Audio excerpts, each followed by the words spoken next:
Hello guys, flood control project Japanese contractor Markin and Pasig. Ito po ang pinaka-latest update dito mga kababayan. At tuloy-tuloy na po ang kanilang pagdidredging dito at pinapalalim na po itong river po dito sa may Marikina na po sila. Ayan, ipinapakita po natin ganito karami po ang kanilang mga burak na mga naaalis. Ayan, bukod po sa ginagawang wall kabilaang side mula dito sa may Marikina and Pasig, at makikita niyo po kung gaano karami po ng mga burak ang kanilang mga naalis dahil mababaw na po yung mga area po sa may gilid. Kaya ang ginagawa po nila, ayan, nagdi-dredging na po sila. Ayan, oh, grabe no. Eto, tuloy-tuloy po ang kanilang ginagawa po dito umaga at saka gabi. Meron tayong video na gabi po nagdi-dredging din sila, na ito po tuloy-tuloy na po. Talagang makikita po natin yung sensibilidad ng mga Japanese contractor na pag mga flood control project ay bukod sa mga wall na ginagawa nila ay nilalaliman po itong river. Yun po isa sa mga magandang solusyon na kanilang nakikita mga kababayan, dahil kahit lagyan po ng mga wall po dyan, kung hindi naman po nilaliman itong river, madali pong aapaw at tubig. Ayan, grabe po no. Iba talaga yung pagmamalasakit ng mga Japanese contractor. Nakita naman natin pag mga Japanese contractor ang gumawa ng isang proyekto ay napakatibay po talaga no. Hindi lang po ito ang kanilang mga project dito sa Pilipinas, pero ito isa sa mga malaking project po dito na flood control. Dahil alam naman po natin, nagkaroon ng mga issue sa mga flood control dito sa Pilipinas, hindi lang dito no, sa iba't ibang lugar. Grabe po ang ginagawa ng mga DPWH dyan sa mga flood control project. Bukod sa mga substandard at walang tibay na ginagawa, mga bakal na mga maninipis, mga file na mga hindi sakto ang sukat. Pero nakita po natin ang gawa ng Japanese contractor ay grabe po talaga, napakatibay po at sakto po sa sukat ang kanilang ginagawa. At makikita po natin yung ginagawa nilang bakal, mga solid po talaga. Ang ibig sabihin lang ay standard po ang kanilang ginagawa dito po sa flood control. Syempre ano po yung mga pangalan ng Japanese. Ayan, like and comment and share kung ano masabi nyo po dito sa ating pinaka-latest update na tuloy-tuloy natin itong ina-update. Ipinapakita natin sa inyo ay grabe talaga gumawa ang mga Japanese contractor no. Pero ang mga empleyado po dito mga kababayan ay mga Pilipino po. Yun po ang ating isa sa mga nakikita, na bagamat ang mga Japanese ang may mga hawak, pero ang kanilang mga empleyado ay mga Pilipino. Ayan, kaya naman po gawin po ito ng mga Pinoy contractor no. Ang isa lang naging problema dahil nakita natin no, na ibunyag ng isang napakalaking contractor no, ng Diskaya contractor ay merong mga politiko na mga nakikialam no. Merong kita si congressman mula mga nasa gilid, ganun po ang ginagawa nila. Pero dito ay wala silang magagawa mga Japanese ang may hawak na project no. Tingnan nyo naman po, talagang napaka-solid ang mga gawa ng mga Japanese contractor. Ayan etong bakal ng wall na yan hanggang pinaka yung kalsada niya na hindi nadaanan nila, magka-connect po yung bakal po na yan. Ayan, magka-connect po yung dalawa niyan. Meron tayong mga video ng mula wall hanggang pinakababa ay solid na mga bakal na kanilang inilalatag dyan. Tignan nyo naman po yung ginagawa nila Tuloy-tuloy po ito mga kababayan, at medyo matagal-tagal pa po at mahaba-haba pa dahil kabila ang side na po ang kanilang ginagawa dito.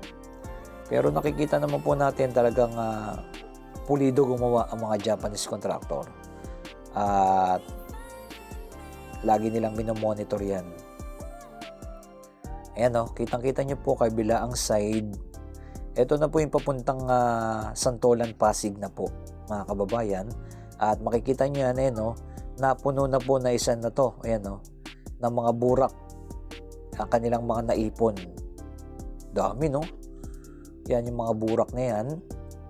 At dadalhin naman nila doon sa may bandang dulo. Sa may gilid rin po ng itong wall ng kanilang ginagawa dito, iniipon na rin nila. Ayan, kabilang side po ang mga gumagawa dito. At nakita natin dito banda sa may Santolan, napakalaki na rin po ng pinaka-progress niyan. At buti na lang ay ang mga Japanese contractor na po mga gumagawa. Na sana sa mga major project ng flood control. At nakita naman natin ang North and South Communities Railway, ang Metro Manila Subway, mga Japanese na po ang may mga hawak ng mga project na yan. Ayan, napakatibay po ng mga gawa dyan. Talaga may pagkukumpara natin ng gawa ng Japanese, no, kaysa sa gawa ng Pilipino. Alam nyo naman po ang common station na tinatawag, Pinoy contractor po ang may hawak niyan. Pero hanggang ngayon ay hindi pa rin natatapos. Ay ang ina-update natin dyan sa may MRT7. Pero dito talaga sa mga Japanese contractor ay makikita po natin ng napakatibay po talaga nang wala tayong masabi. Talagang sumusunod sila sa mga standard. Yan hanggang sa may pinakadulo, tuloy-tuloy na rin po yan. Ito, may mga bahagi pagkatapos sila nalagyan ng mga wall na, may mga lupa inaalis rin po nila yan. Tapos yung pinakagilid niya, naglalagay sila ng mga bato-bato diyan. Talagang pinapatibay nila yung pinakagilid. Yan, tingnan niyo naman po yung pinaka-river, no? Wala ka na makikitang mga basura ngayon. Yan po isa sa mga maganda na sana sa mga mahina-hinaharap ay talagang mapalinis na po yan na papuntang Marikina River, yan, Laguna Lake, and papunta ng Manila Bay. Yan po ang ating aasahan sa mga hinaharap na tinutulungan na tayo ng mga Japanese contractor.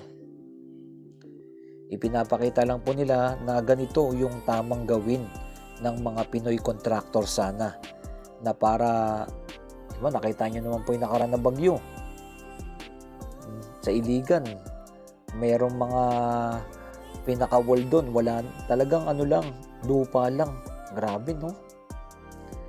Talagang kabila-kabilaan ng mga pandarayan ng mga ginagawa ng mga Pinoy contractor dahil dito sa mga politiko na to ng flood control na mga kanilang ini-scam sa ating mga kababayan, na sana'y maitigil na po itong ganitong kalakaran sa gobyerno, no, ng mga DPWH. Nakita nyo naman po, no, bilyon-bilyon na halaga ng pera ay nakakapanlumo, no?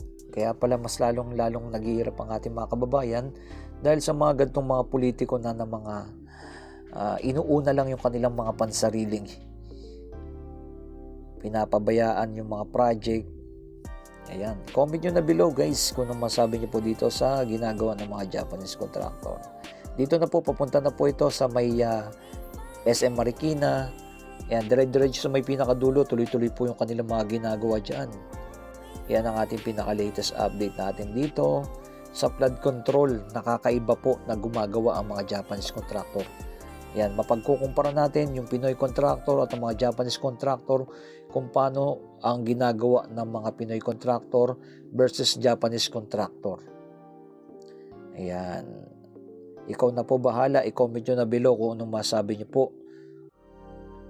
sa ating pinaka-latest update. At ito'y tuloy-tuloy po nating ina-update mga kababayan hanggang doon sa may pinakadulo na po ang kanilang ginagawa, no? Marami rin mga gumagawa dyan sa kabilang side sa mga dulo. Yan, papunta na po ng sa may kay Marikit. Doon na po ang ginagawa nila. Yun, no? Solid ang kanilang mga ginagawa dyan. Okay, maraming salamat sa inyong lahat dyan. And keep safe palagi. Siyempre, mabuhay ang ating bansang Pilipinas. Maalis lang po ang mga korupsyon na nangyayari at naniniwala tayo sa awa tulong ng Diyos na uunlad ang ating bansang Pilipinas. God bless po sa ating lahat dyan.